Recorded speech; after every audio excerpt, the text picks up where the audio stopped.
유도선 목사입니다. 여러분들의 기도로 동력해 주셔서 부산에 교회 보냄을 받아서 공급해 주시는 은혜로 잘 감당하고 왔습니다. 오늘은 유도선 신앙 칼럼을 한 편을 읽으립니다. 오늘 주제는요, 고도를 기다리며, 많이 들어보셨고 아마 책으로 읽어보신 분이나 혹은 연극 공연하는 걸 보신 분도 계실 겁니다. 지금 이 고도를 기다리며가 아주 많은 인기를 끌고 있습니다. 국립극장의 다루름에서 공연하고 있는데 매번 매진이 된다고 그래요. 여기서 마치면은 전국 순회 공연을 이제 하고 있는 겁니다. 고도를 기다리며 이 점에 대해서도 한 번쯤은 생각해 봐야 되겠다. 그래서 이 주제를 다루게 된 겁니다. 이렇게 고도를 기다리며 하염없이 이렇게 기다리고 있는 거죠. 베게트의 고도를 기다리며, 고도는 무엇을 의미하는가 하고 묻게 되죠. 그런데 베게트 자신도요, 나도 무엇인지 나도 모른다, 그런 얘기를 한다고 합니다. 그러니까 이 고도는 각자 나름의 그 무엇일 수가 있다는 거죠. 각자 나름의 그 무엇일 수가 있다는 것입니다. 근데 이 베게트라고 하는 작가가 그리스도인 가정에서 출생한 사람이라는 겁니다. 그러니까 베게트도 기독교 신앙 가운데서 이제 자라온 사람이기 때문에 고도를 기다리며를 할 때는 예수 그리스도의 재림을 기다리는 아마 이 점도 염두에 두었으리라고 여겨집니다. 이 고도를 기다리며 하는 작품은요, 철학적 부조리의 작품이다, 이렇게 말합니다. 먼저 그러면 부조리라는 의미는 뭐냐? 조리에 맞지 않는, 이치에 맞지 않는다, 이게 부조리입니다. 그러면은 또 철학이란 무엇인가? 여러분, 철학자가 이렇게 정의했어요. 철학이란 캄캄한 방에서 까만 모자를 찾는 것과 같다. 그걸 우리는 암중모색이라고 그렇게 하죠. 캄캄한 방에서 까만 모자를 더듬어 찾는 것과 같다. 그런데 말입니다, 그 까만 모자는 그 방에 있어 본 적도 없다는 거예요. 그걸 찾는다는 거죠. 이게 철학이라는 겁니다. 이게 고도를 기다리며 철학적인 부조리 작품이다 라는 그런 뜻입니다. 그러니까 베게트 본인 자신도 고도가 무엇인지를 모른다 하고 말할 수밖에 없겠죠. 여러분, 이걸 실존주의적인 그런 철학이라고 말합니다. 실존주의적인 사상. 그럼 또 실존주의는 뭔가? 여러분, 실제로, 요 실은 실제로 존재하는 나, 실제로 존재하는 나. 나는 지금 실제로 존재하고 있잖아요. 존재하는 거죠. 하나님을 믿지 않는 사람도요, 나 자신이 실제로 존재한다, 이거는 부정할 수가 없겠죠. 그러면은 실제로 존재하는 나는 누구냐는 거죠. 나는 무엇이냐?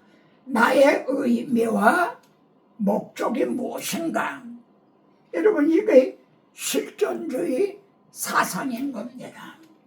이런 실존주의적인 사람이 까뮤, 여기 베게트도요, 까뮤하고 거의 동시대의 분입니다. 그래서 그 내용은 맥락을 같이 한다 할 수 있어요.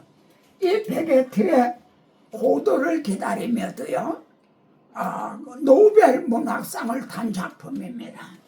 또 까뮤의 이방인도 노벨 문학상을 탄 작품이죠. 그런데 이 까뮤가 이방인이라는 작품으로 노벨 문학상을 탔단 말이에요. 상금이 엄청나거든요. 그거로 승용차를 이제 마련해가지고 그걸 타고 가다 교통사고로 세상을 떠나게 돼요. 그럼 또 이걸 뭐라고 말하죠? 이게 부적인 겁니다. 이게 부적인 거죠. 그러면 까뮤가 이방이라는 작품으로 노벨 문학상을 타지 않았더라면 죽지 않을 수가 있었는데 노벨 문학상 탄 건 큰 영광 아니에요. 근데 그것 때문에 또 목숨을 잃었다. 이렇게 되면 이게 부적인 거죠. 이 죄 맞지 않는. 이 까뮤의 이방인에 등장하는 메르소라고 하는 사람은 그저 보통 사람이에요. 소시민인 거죠. 아침에 일어나서 밥을 먹고요. 그리고 전차를 타고 출근을 해서 오전 근무하고 또 점심 먹고 오후 근무하고 그리고 전차를 타고 또 이제 퇴근을 합니다. 그리고 또 그 이튿날 일어나서 조반을 먹고, 그리고 전차를 타고 또 출근을 하고 오전 근무하고 또 오후 근무하고 전차 타고 또 이제 퇴근하고 이러기를 월, 화, 수, 목, 금, 토. 지난주에도 그렇게 하고 이번 주도 그렇게 하고 지난달에도 그렇게 하고 또 앞으로도 그렇게 하고. 왜 이런 반복을, 이 무의미한 반복을 하는 이 의미가 뭔가? 이게 또 부적인 거죠. 그걸 알 길이 없는 부적이란 말이에요. 이 시지푸스의 신화에 그게 더 잘 나타나는데, 이 시지푸스는 풀을 훔쳐다가 사람에게 주었다. 그것 때문에 형벌을 받는데요. 이 돌을 이렇게 굴려서 정상에 높은 상토리까지 올리는 겁니다. 그러면 올려놓으면은 순간 떼굴떼굴떼굴떼굴 굴러서 쫙 아래로 또 굴러 떨어지는 거예요. 그럼 또 내려가서 그걸 메고 또 올려놓습니다. 올려놓으면 또 저 밑에까지 또 굴러 떨어지는 거죠. 그럼 또 내려가 그걸 지금도 그렇게 하고 있다는 겁니다. 앞으로도 그렇게 하고 있다는 거죠.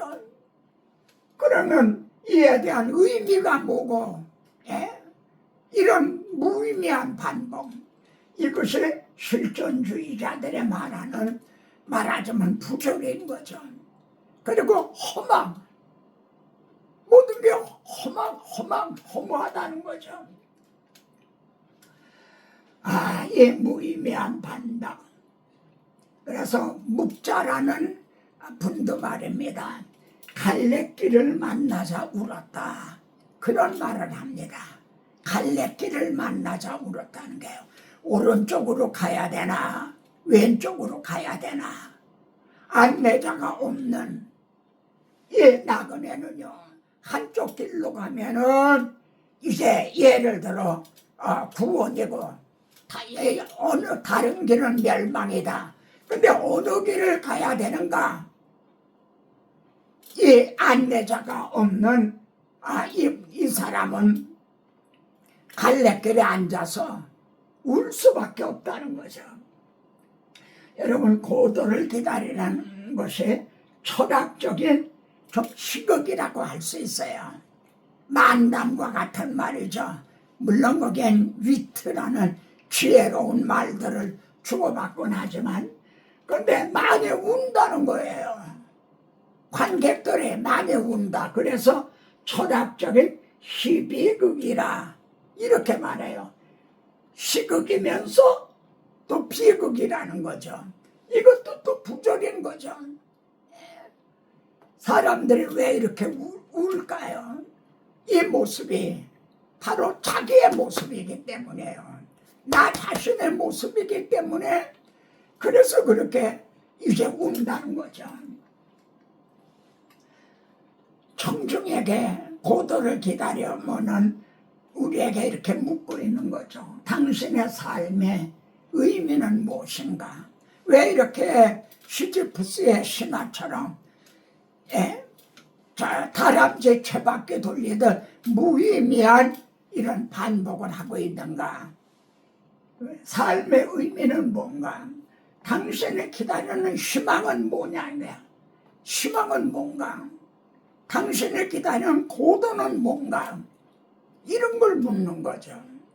그럼 거기에서 주저앉을 수밖에 없는 거죠. 거의 좌절, 허망, 부조리, 해답이 없으니까요.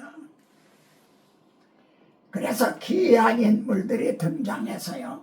이해할 수 없는 부조리한 말을 주고받고 있는 내용이에요. 무슨 이론적으로 맞는 얘기가 아니라 이해할 수 없는 그런 동문서답식으로 말하는 거. 거기에 소품으로 등장하는 게 이 신발이라고 그래요. 그래 거기 가면 이걸 사진을 찍도록 이렇게 제시해 준다고 그래요. 그러면 첫 장면이 말입니다. 이 신발을 벗으려고 애를 쓰는 그런 장면이라고 그래요. 연극의 첫 장면이 신발을 벗으려고 애를 쓰는. 그런데 한쪽 손으로는 신발을 벗으려고 애를 쓰면서 다른 한 손으로는 또 벗기지 않으려고 막 붙들고 있다는 거예요. 이게 부조리인 거죠. 우리들의 삶이 그런 거죠. 노인네들 너무 여기저기 그저 아프고 그러니까 빨리 죽고 싶다. 다 빨리 죽고 싶다 그래요. 그러면서도 또 오래 살려고 몸에 좋다는 거는 먹고 그래요. 신발을 벗으려고 애를 쓰면서 또 벗지 않으려고 한 손으로 그러고 있는 이게 부조리라는 거죠. 많은 사람들의 삶이 이와 같다는 거죠. 50년을 그렇게 기다리고 있다는 거예요.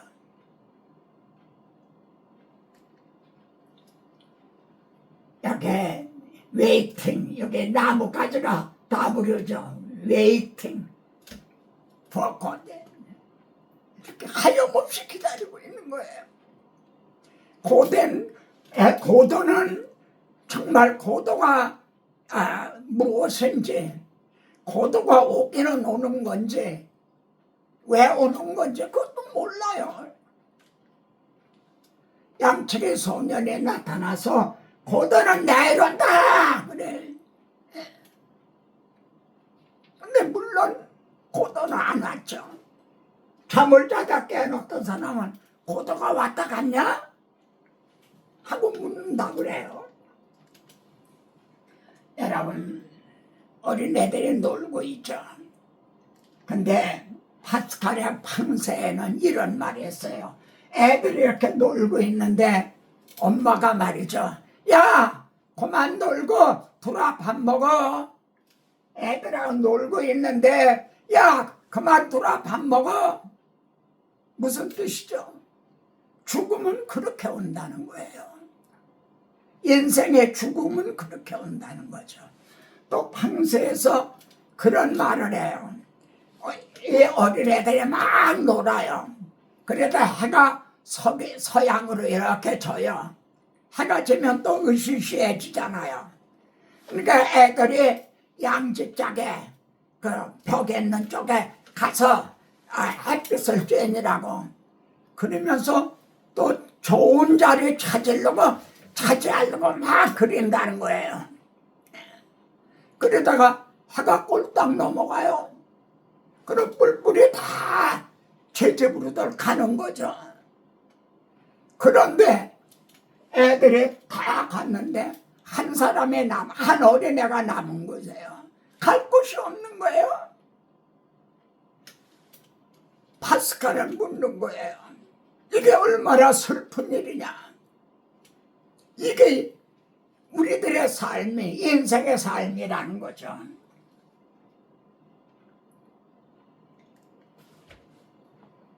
당신은 지금 어디로 가나요? 발걸음 무겁게 이 세상 어디 쉴 곳이 있나요? 머물 곳이 있나요? 예수 안에는 안식이 있어요. 편안히 있어요. 마음은 열고 주를 맞이하세요. 구원을 얻어요. 예수 믿으세요. 예수 믿으세요. 예수 믿으세요. 예수 믿으세요. 당신은 지금 어디로 가고 있나요? 여러분, 제가 지금 머물고 있는 정원석 궁전입니다. 저 굉장히 좋은 것 같지만 벌써 20년이 지나서 많이 낡았어요. 근데 여기에 식당에 말입니다. 그 직원들이 야채를 이렇게 썰어서 소분 적게 다 담아놨어요. 그런데 여기 사는 분들이 대개 80대, 90대예요. 100살이 넘은 분도 있어요. 80대, 90대가 제일 많을 거예요. 그런데 이거를 하나하나 차례대로 가져가면 되지 않나요? 근데 이걸 고르는 거예요. 예? 이 중에서 골라요. 어떻게 들었다가 놓고 딴 거라고. 나는 이걸 나무라는 게 아니에요. 이걸 잘못하고 있다, 그 말을 하고 있는 게 아니에요. 이게 도토리 키재기 같고 그거 다 그런데 이거는 어느 걸 할까 그러면서도 어떻게 자신의 삶의 의미나 자신의 영혼에 대해서는 그렇게 무관심한가요? 제가 이 실버타운에 왔을 때는요, 나는 여기 있는 분들을 몽땅 다 구원시킬 것 같은 그런 열정을 가지고 이제 달려들었댔어요. 그런데 그게 안 되더라고요. 주님은 성경은요, 땅에 있는 장막집이 무너지면 이거 장막집이죠. 영원히 머물고 있는 장막집이 무너지면 하나님께서 지으신 집, 곧 하늘에 있는 영원한 집이 우리에게 있는 줄 아느니라. 왜 이거는 생각을 안 해요? 이거 하나 얻은 걸 집을까 하고 그렇게 관심을 기울이면서 말입니다. 주님은 잡히시던 날 밤입니다. 이제 내일이면 십자가에 달리실 분이 하신 말씀이에요. 주님의 말씀이 다 중요하지만 주님의 유언과 같은 말씀이에요. 너희는 마음에 근심하지 말라. 하나님을 믿으니 또 나를 믿으라. 내 아버지 집에 거할 곳이 많도다. 그렇지 않으면 너에게 일렀으리라. 이게 무슨 뜻이죠? 사람이 죽으면 내세가 없다. 그저 사람이 죽으면 그만이다. 그렇다면 그걸 너에게 말해줬을 것이라는 거예요. 네? 내 아버지 집에 거할 곳이 많도다.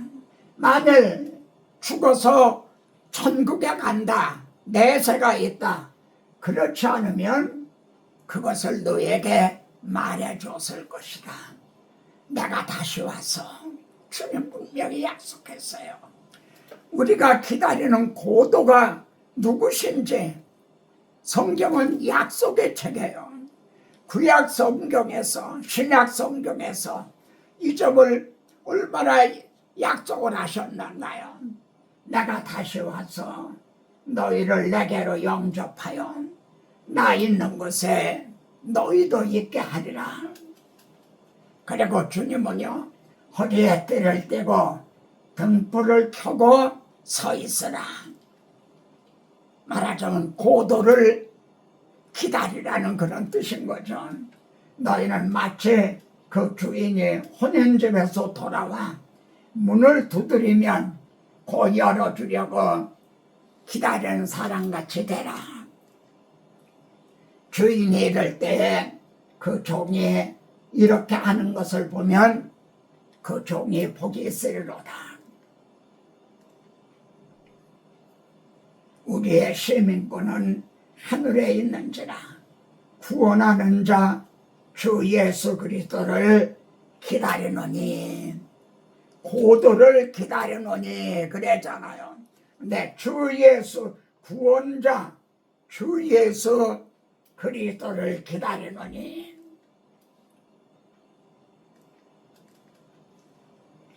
바울은요 이렇게 말합니다. 우리가 담대하여 원하는 바는 차라리 몸을 떠나 주와 함께 있는 것이라.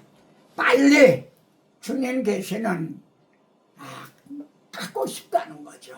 이 몸을 떠나, 쉽게 말하면 빨리 죽어서 빨리 순교를 당해서 주님 있는 데 가서 있고 싶다는 거죠.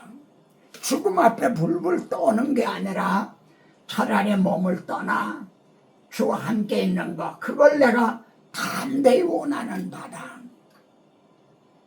죽음 문제를 해결한 사람, 인생의 해답을 안 사람, 육신으로 사는 이것이 내일의 열매일진데, 여러분 이렇게 살아있어야, 바울이 살아있어야 순회 전도도 한 번 하고 설교도 한 번 할 수도 있고 그렇잖아요.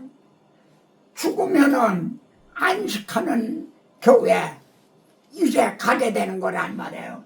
그러니까 육신으로 사는 이것이 내일의 열매일진데, 그래야 한 번 설교도 더 하고 전도도 더 하고 할 수 있을 텐데 무엇을 택해야 할는지 나는 알지 못하노라.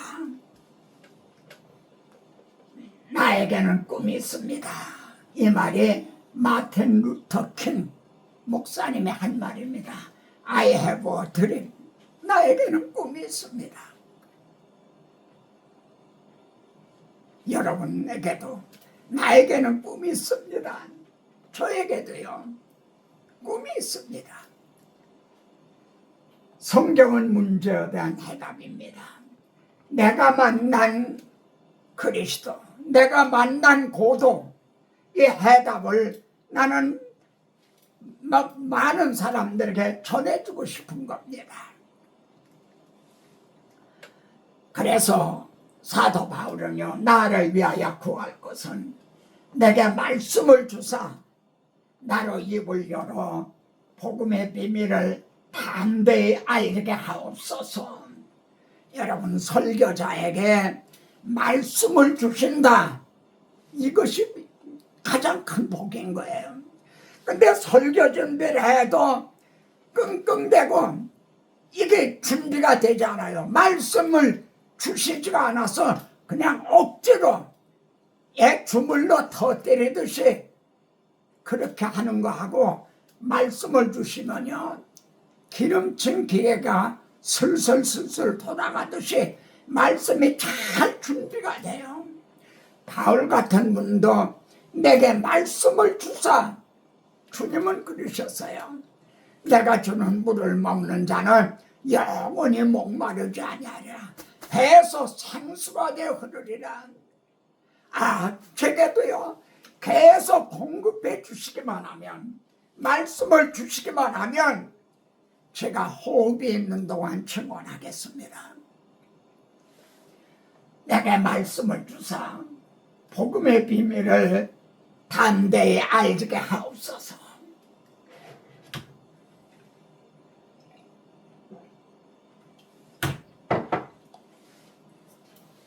이럴 때 저는 정말 찬송을 많이 합니다. 아마 하루 종일 찬양을 한다 해도 과언이 아닐 정도요. 심지어 밤에 잠자리에 들어서도 제 자장가가 있어요.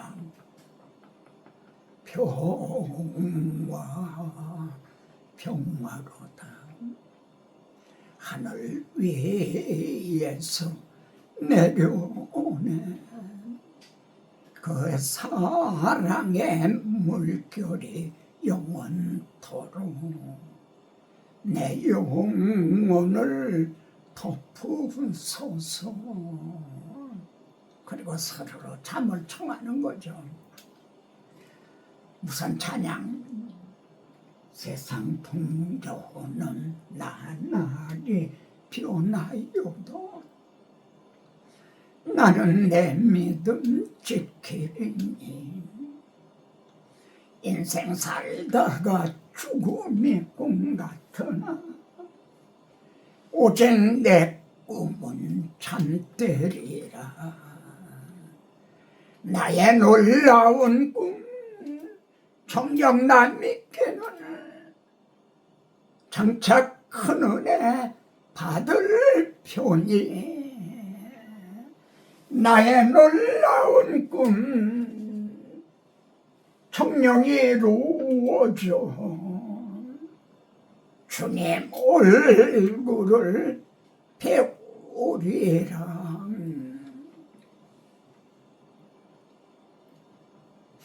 한 찬양 한 장 더 부르고 싶으네요. 내 인생 요정 끝내요 강 건너 언덕 이를 때 하늘 문양에 말하리 예수 인도하셨네 나의 발걸음마다 예수 인도하셨네 나의 무거운 죄짐을 모두 벗고 하는 말 예수 인도하셨네. 이스라엘아 너는 행복자라다. 여호와의 구원을 너같이 얻은 사람이 누구냐? 그것이 제 침대 머리맡에 써서 붙여 있습니다. 그리고 저는 이렇게 읽죠. 유도선아 너는 행복한 사람이로다. 여호와의 구원을 너같이 얻은 사람이 누구냐? 아멘. 이 사랑 모든 사람에게 전하고 싶습니다. 다음 시간에도 뵙겠습니다.